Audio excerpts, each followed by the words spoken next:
The Guard, Episode 6, The Heart of the Lab, the darkness crushed him. Until a white screen blinked on, showing his own signature on a document he didn't remember signing.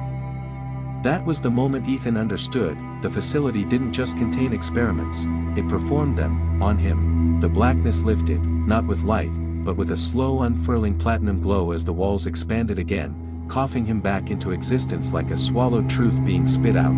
He staggered forward, lungs burning, ears ringing with one soft word, Dad. The voice crawled through the metal, familiar as regret, adult. Heavy.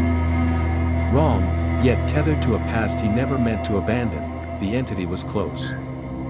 Closer than breath, Ethan didn't look back. Looking back was how people disappeared in this place. The corridor that breathed, the walls pulsed in a long, sick rhythm, metal shifting like wet muscle.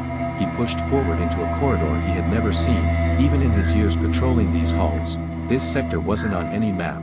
The air smelled like cold electricity and old tears. He moved with careful steps. Flashlight trembling in his hand, the beam stretched ahead, revealing symbols. Etched into the steel, time is a wound, grief is a door. You opened US, Ethan swallowed hard. Sector D, the forbidden wing, the wing where the facility stored the parts of people no one could bear to keep. A hiss slithered through the vents overhead, Dad. Why did you come back?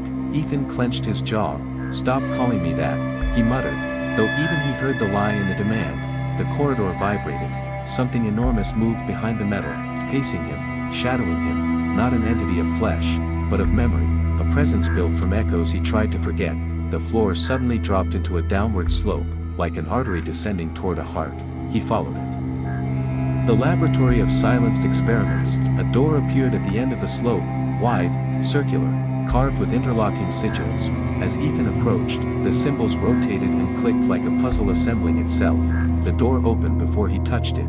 Inside, the lab hummed like a cathedral of broken science, tables lined with shattered glass cylinders, monitors flickering with static, papers scattered like abandoned confessions.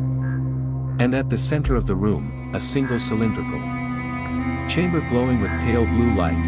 Inside it floated a small glass vial, a vial pulsing with a faint heartbeat rhythm. Ethan's breath hitched. He didn't know why he knew it. He didn't know how he remembered it. But the moment he saw that vial, a grief he thought was dead punched through his ribs. The fluorescence hummed like a lullaby. A recording device on the table crackled alive. A voice, smooth, clinical, merciless, spoke. Subject E47 signed consent for memory excision following catastrophic emotional trauma. Phase 2, extraction and encapsulation of the grief core begins. Ethan's spine iced. E47, that was him, his personnel code. He whispered, no, that can't be me. I wouldn't. The recorder continued, grief core extracted successfully. Subject separation complete. Entity forming. Resulting anomaly displays attachment to host persona, addressing him repeatedly as Dad.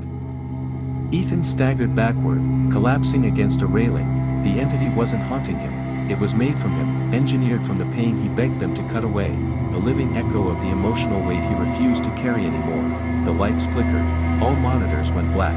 Then, a silhouette formed in the reflection of the glass chamber, tall, humanoid, shifting like blurred film frames, weighted with presence. You left me here. Dad, Ethan spun around. The entity stood in the lab's threshold, framed by the dying red emergency glow. Its form flickered, sometimes smooth, sometimes jagged, like a memory trying to resolve itself. Ethan forced the words out, what do you want from me? The entity tilted its head, expressions rippling across its face like waves of emotion he once drowned in. I want you to remember. Then the entity stepped into the lab, and everything electronic died. The heartbeat of memory, darkness swallowed the room, but the chamber holding the vial still pulsed with its ghostly blue rhythm, a synthetic heartbeat. The entity's outline sharpened, thickening into something more physical, more human, as if the darkness fed it. Ethan's voice cracked. Why did I do it? Why would I erase something like you? The entity moved closer, its steps echoed like thoughts he never faced. You said the weight was killing you. You said you needed to breathe again. You begged them to take me. Its tone was soft enough to break him. Ethan felt tears sting the corners of his vision. but I didn't know what they would do to you. You didn't ask. The room vibrated with the truth. The entity leaned close, its breath cold against his cheek. You wanted freedom from the pain, and they turned that pain into me. The floor split beneath their feet, thin cracks spiderwebbing across the tiles as the facility reacted to their confrontation, as if the building itself recognized their reunion. The chamber containing the vial began to shake, the heartbeat throbbed harder, faster, louder. Ethan realized what it was, his grief, his trauma, his darkest night. Sealed in glass, the entity reached toward the chamber. Give it back, it whispered, let me be whole. Ethan grabbed its arm. Stop, if you take it, you'll destabilize the facility. The entity smiled, I know. The ground lurched, lights burst from the ceiling, a long, guttural alarm howled through the building, system failure, grief core must remain contained. The entity snarled at the speakers, voice warping, you trapped me once, you won't do it again. Ethan stepped between it and the chamber. No, if you take the core, this place collapses, with both of us inside.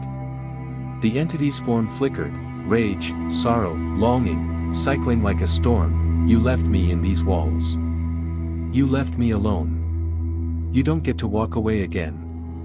Then its final whisper scraped down Ethan's spine, Dad. The chamber cracked, a shrill, living light poured out, the lab began to crumble. The choice, Ethan grabbed the chamber, lifting it before it exploded. The heartbeat inside rattled, desperate, frantic. The entity advanced, shape warping in fury. You can't save both of us, it hissed, choose. Ethan's grip tightened around the shaking cylinder. He understood now, the facility hadn't stolen this from him, he had given it away. He had abandoned the heaviest part of himself, and that abandoned part had learned to live without him, to hate him, to need him. He met the entity's hollow, burning eyes.